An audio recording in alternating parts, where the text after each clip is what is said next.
Fourth views, चौथा विचार बातचीत। जन अधिकार पार्टी के सुप्रीमो पप्पू यादव किसी परिचय के मोहताज नहीं है। देश में जितने भी नेता हैं उनमें सबसे अधिक मुखर और बेबाक बुलंदी के साथ बात रखने वाले पप्पू यादव हैं। इनका कोई जोड़ नहीं है, ये बेजोड़ हैं बोलने के मामले में, और कुछ भी बेबाक कहीं भी बात अपनी रखते हैं। निर्भीक, किसी से डरते नहीं। जनता, नेता, अधिकारी, पत्रकार और न्यायपालिका सबके खिलाफ बात रखते हैं। और एक स्थिति और है इनकी खासियत कि ये तथ्यों के साथ बात करते हैं। आंकड़े इनको मुँह-ज़बानी याद हैं। उनसे फोर्थ व्यूज ने बातचीत की और देखिए उन्होंने कितनी बेबाकी से सबके खिलाफ बातें रखी। हालांकि उन्होंने यह भी कहा कि जज के खिलाफ अभी 1 महीने वे नहीं बोलेंगे, कुछ खास कारण है। क्या कारण है यह तो उन्होंने नहीं बताया, लेकिन ईडी का मतलब बताया कि ईडी क्या है। नरेंद्र मोदी को कहा कि इतना झूठ बोलने वाला कभी कोई प्रधानमंत्री किसी देश को नहीं मिला। उन्होंने जो बातें कही काफ़ी महत्वपूर्ण कही, युवाओं के लिए, क्रांतिवीर को लेकर बहुत बड़ी बात कही। उन्होंने क्या क्या कहा, वाकई आप दंग रह जाएंगे। यह उनका इंटरव्यू देखिए। दोनों निकले नंबर 1 हुए वर्ल्ड के। जब एमपी में हारे तो बाढ़ आ गया, सब भाग गया। 11 दिन में 11 करोड़ रुपया का खाना खिलाना पड़ा। जब एमएलए में हारे तो कोरोना आ गया, 34 करोड़ बांटना पड़ा। हम और मैडम दोनों दूरी बढ़ती चली गई। 6 महीने तक बातचीत बंद हो गई। कभी सोच नहीं पाए ह्यूमैनिटी मैडम से बात करने के लिए, ना मैडम हमसे बात करने के लिए। हमारा बेटा ने कहा कि जस्ट लो ये पापा को, आप चलने दो, काम करने दो, उनको मत रोको, ना था वो कोलैप्स कर जाएगा। हम लोग नहीं जानते थे। राहुल गांधी का फोन आया, हम सोच नहीं सकते थे। सोनिया जी का कि राहुल चाहते हैं तुम राज्यसभा जाओ। प्रियंका गांधी जी को ड्रॉप करके उनको छत्तीसगढ़ भेजा, उस छत्तीसगढ़ में जहां पर वोटिंग नहीं होनी। फैमिली ने ट्वीट तक नहीं किया। सर कहां है आप? तो क्या उनको डर था? सर सुनिए ना, ममता बनर्जी नहीं की, हेमंत सोरेन नहीं किया,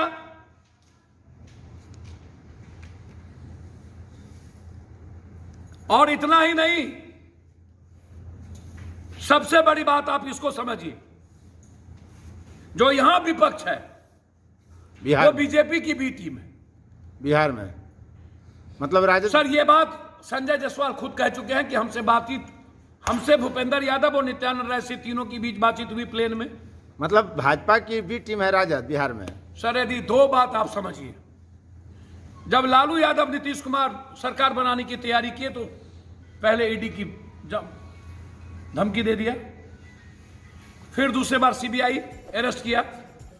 जब लालू यादव नीतीश एक होने का प्रयास किया, लालू यादव के युवराज को ईडी क्यों नहीं पूछा, चिदम्बरम के बेटे को पूछा, राहुल गांधी को पूछा, अन्य लोगों को पूछा, लालू यादव के युवराज को क्यों नहीं पूछा, जबकि 8 केस है।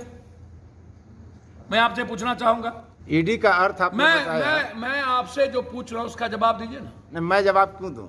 हम तो भोला यादव की गिरफ्तारी हो सकती है उसी रेलवे में, तो फिर लालू यादव के युवराज और अन्य पर केस हुआ था। आज तक पूछताछ बीजेपी ने क्यों नहीं की? आज तक एक बार भी कोर्ट क्यों नहीं गए?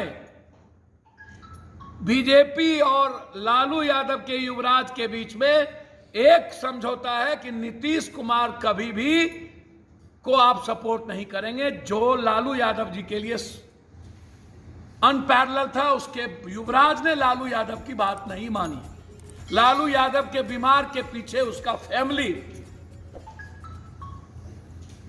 जब तक राज्यसभा का नॉमिनेशन नहीं हुआ, लालू यादव दिल्ली आने क्यों नहीं दिया गया? और राज्यसभा के नॉमिनेशन के बाद जैसे एमपी बना, लालू यादव दिल्ली क्यों नहीं गए? इतने बीमार के बाद, मतलब उनको जब पानी पीने तक के लिए दिक्कत थी तो फिर उसको मंच पर कैसे ले जाया गया बाय इलेक्शन में? जब नीतीश और लालू यादव जी एक नई गवर्नमेंट की तलाश की बीजेपी के खिलाफ, तब युवराज ने इस नीतीश कुमार और लालू यादव को एक होने नहीं दिया, और उसके पीछे बीजेपी। और उसका सबसे बड़ा उदाहरण है जब भोला यादव लालू जी के राइट हैंड गिरफ्तार हुए। जब लालू यादव जी के घर में ईडी पहुंची थी तो उस वक्त युवराज कहां थे? जब भोला यादव के घर में सीबीआई पहुंची तो युवराज कहां थे? और जब 8 सालों के पहले कई केसेस हुए युवराज पर, तो फिर आज तक उससे पूछताछ क्यों नहीं हुई?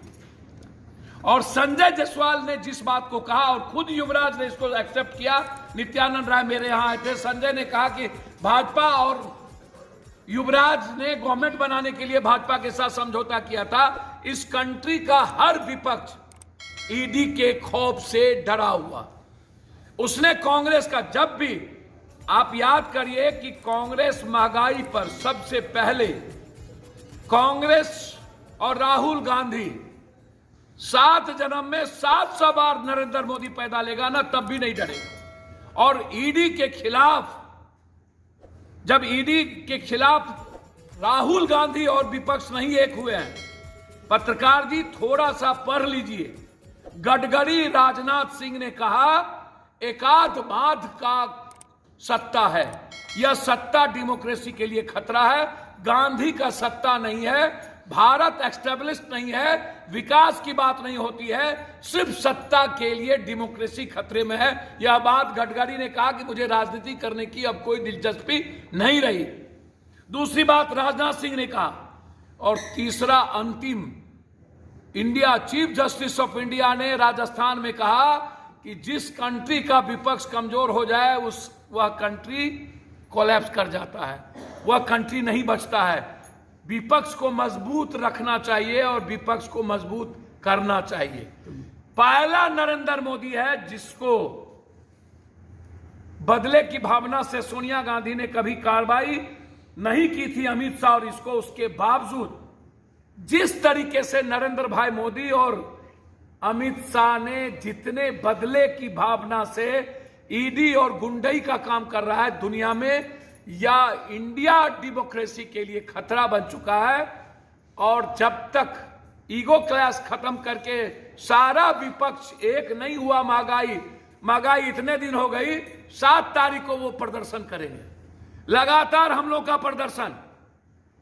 13 तारीख को कार्यशाला हमने बुलाया है पूरे बिहार के सीनियर साथियों को पटना, और 22 तारीख को हम गवर्नर हाउस मार्च करने जा रहे हैं।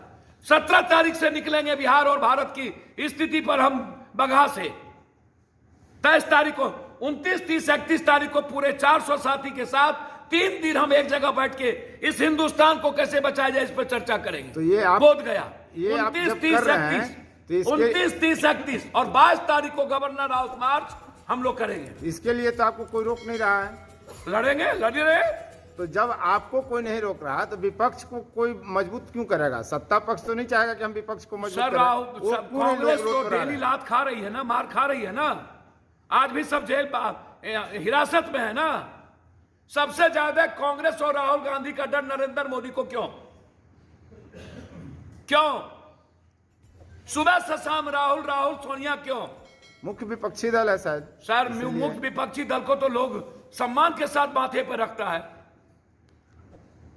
बिहार में आप कभी सुने कि मुख्य विपक्षी दल किसी शराब, किसी मर्डर, किसी बलात्कार में कहीं गया हो? तो यही सवाल तो उठ रहा है ना कि विपक्ष क्यों नहीं मुद्दों पर सड़क पर आ रहा है। ये बात बीजेपी से आपको विपक्ष से पूछनी पड़ेगी, क्या समझौता है दोनों के बीच है, ये उनसे पूछिए, या नहीं तो चुपचाप लालू यादव जी से पूछ लीजिए, वो बता देंगे। आप लेकिन युवराज का नाम नहीं ले रहे हैं, सिर्फ युवराज का। मैंने आपको बहुत क्लियर कहा कि कौन केस में फंसे हैं।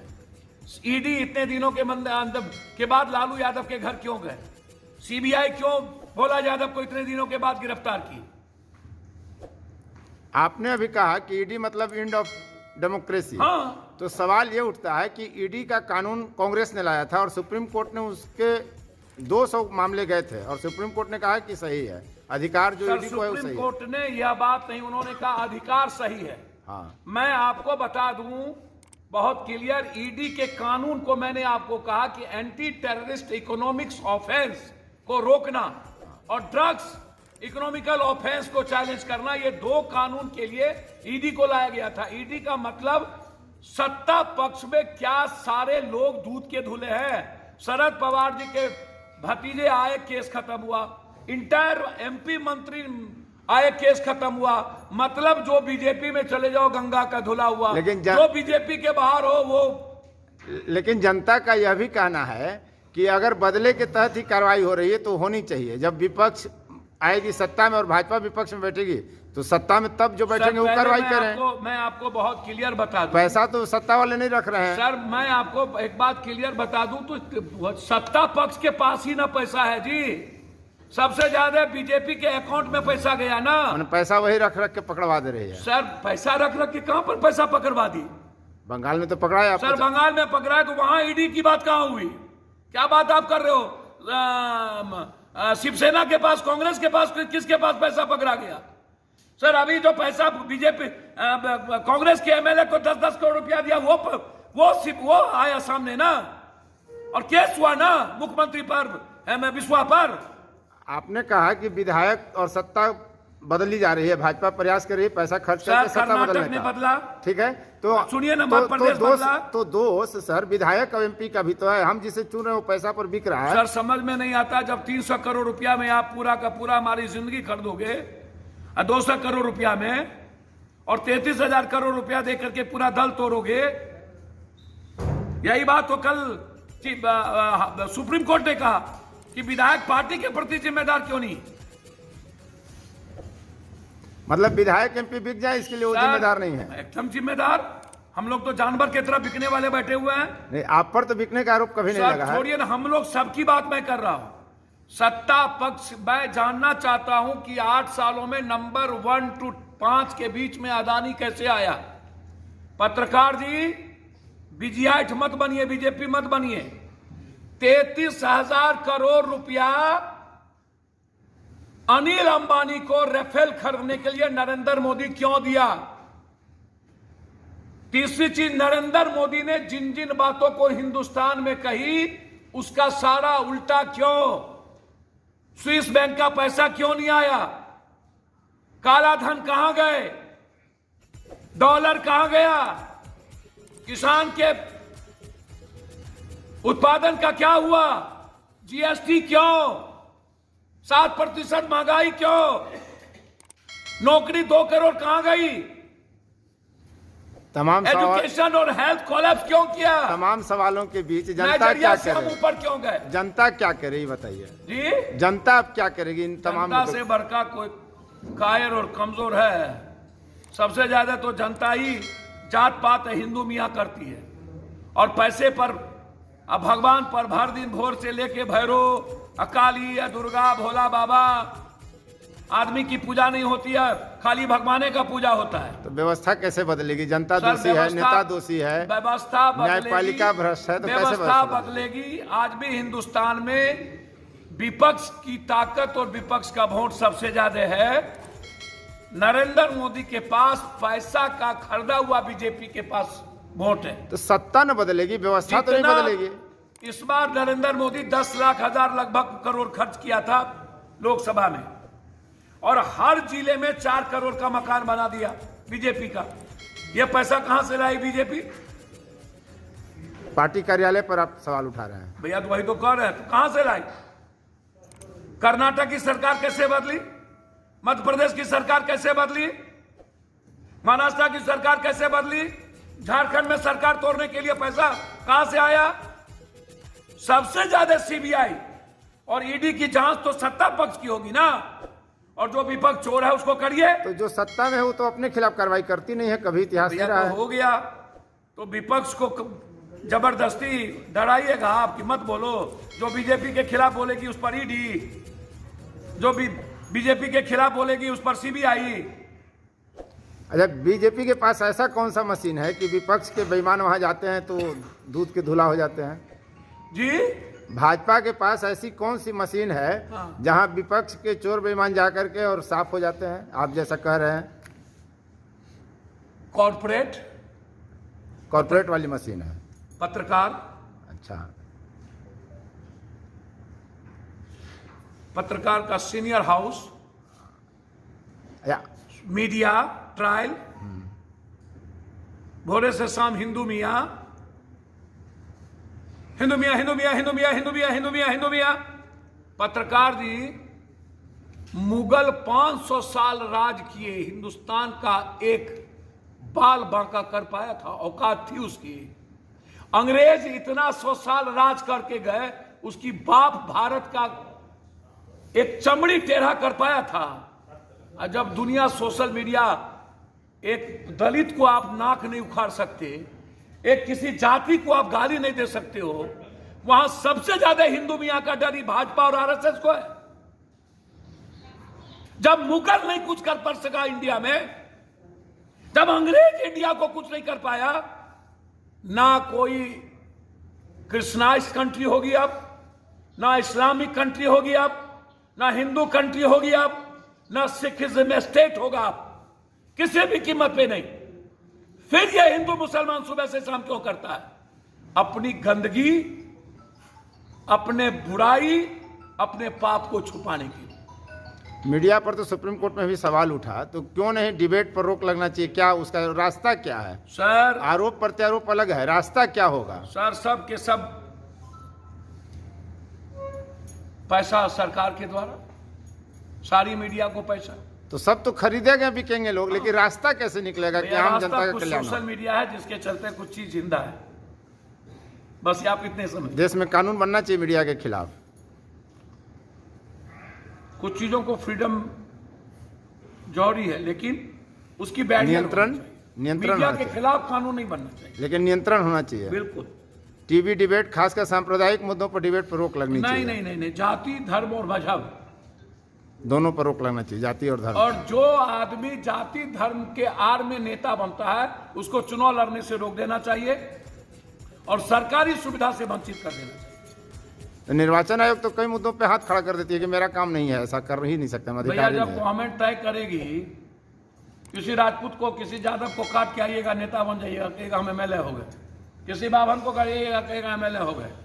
किसी दलित को करिएगा, कहेगा एमएलए हो गए। हिंदू मियाँ करिएगा, पत्थर चलवाइएगा, बम चलवाइएगा, कहेगा हम तो हिंदू सम्राट है। पप्पू यादव होने का मतलब है कि सब चीज पर सब कुछ खुल के बोलिए। नहीं भैया, पप्पू यादव के होने का मतलब है इंसानियत को बचाना।